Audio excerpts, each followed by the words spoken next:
warahmatullahi wabarakatuh. Perkenalkan, nama saya Nur Fitri Midyasari, NIT 572011317511. Di sini saya akan menjawab ujian tengah semester praktek.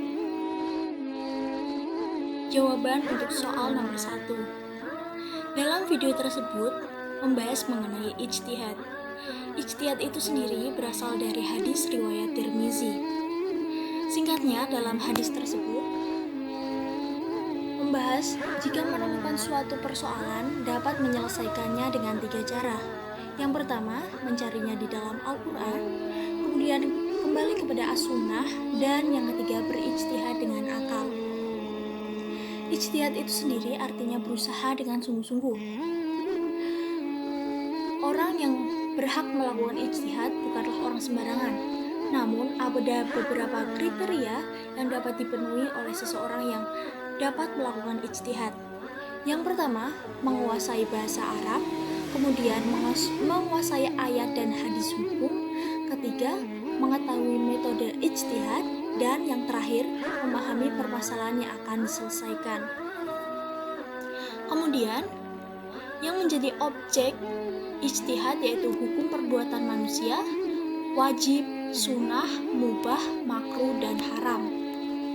Selanjutnya, metode untuk melakukan ijtihad antara lain ijma, qiyas, ihtisan, istihab, istislah, sa'ad zarai, urf, dan kaul syohabi. Selanjutnya, jawaban untuk soal nomor 2 mengenai contoh ijtihad di era modern. Dalam era modern ini terdapat beberapa contoh penemuan ijtihad. Antara lain, yang pertama yaitu penentuan 1 Syawal. Para ulama sebelum menemukan 1 Syawal, mereka berkumpul untuk berdiskusi mengeluarkan argumennya untuk menemukan 1 Syawal sekaligus awal Ramadan. Kemudian yaitu tentang bayi tabung. Pada zaman Rasulullah SAW tentu belum ada proses bayi tabung. Namun, seiring perkembangan teknologi dan informasi, pada era modern seperti saat ini terdapat suatu pengembangan, yaitu bayi tabung. Bayi tabung tersebut dilakukan boleh atau mubah jika dilakukan antara suami dan istri yang sah.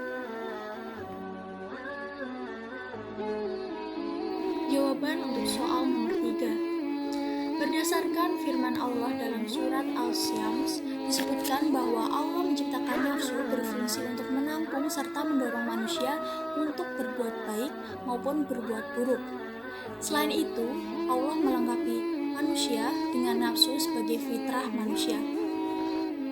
Menurut pendapat saya, kita harus mampu mengendalikan nafsu kita untuk berbuat baik. Misalnya, kita menggunakan nafsu kita untuk beribadah kepada Allah Subhanahu wa Ta'ala. Selain itu, kita juga harus bisa mengendalikan nafsu kita untuk mencegah diri kita dari perbuatan yang dilarang oleh Allah Subhanahu wa Ta'ala. Contohnya, kita menahan nafsu kita untuk berbuat zina dan berbuat melukai sesama orang, berbuat zalim kepada Allah, dan sebagainya.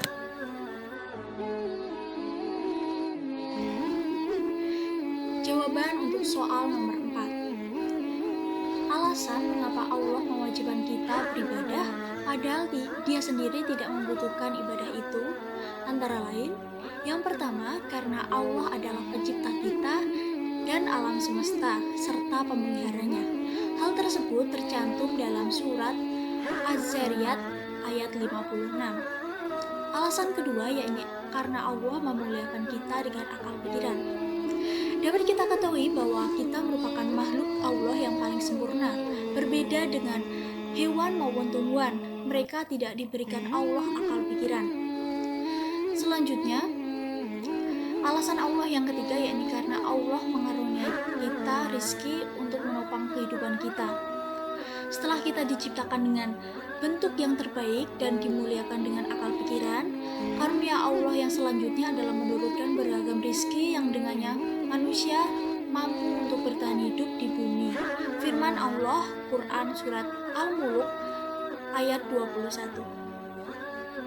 Fungsi ibadah bagi kehidupan manusia adalah yang pertama sebagai amal soleh yang akan menjadi bekal manusia di hari akhir kelak. Kemudian sebagai sarana untuk mendekatkan diri kepada Allah Subhanahu wa taala. Agar kita merasa dekat, kita senantiasa beribadah kepada Allah Subhanahu wa taala. Dengan hal itu, kita dapat merasakan ketenangan dalam diri kita melalui ibadah. Selain itu, ada sebagai wujud syukur manusia kepada Allah Subhanahu wa taala yang telah banyak memberikan karunia kepada kita.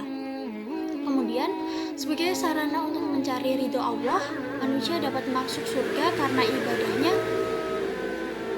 karena adanya ridho dan rahmat Allah. Selanjutnya yakni jawaban nomor 5 sekaligus nomor terakhir. Definisi Islam adalah suatu agama yang ada di muka bumi dengan ajarannya yang berupa mengimani Tuhan yang satu, yaitu Allah Subhanahu wa taala, melalui Nabi Muhammad SAW. Nabi Muhammad sendiri bertugas menyampaikan ajaran Allah kepada umatnya di dunia. Islam merupakan agama yang mempunyai lebih dari 1 miliar orang pengikut yang ada di seluruh dunia. Islam mempunyai arti berserah diri sepenuhnya kepada Allah Subhanahu wa taala. Penganut agama Islam disebut dengan muslim. Untuk laki-laki disebut dengan muslimin dan perempuan disebut dengan muslimat. Islam mengajarkan umatnya untuk meyakini bahwa Allah Subhanahu wa taala menurunkan firman-Nya dan kalamnya kepada manusia melalui utusannya, yakni Nabi Muhammad SAW, serta meyakini dengan sungguh-sungguh bahwa Nabi Muhammad SAW adalah Nabi sekaligus Rasul terakhir yang diutus Allah ke dunia ini.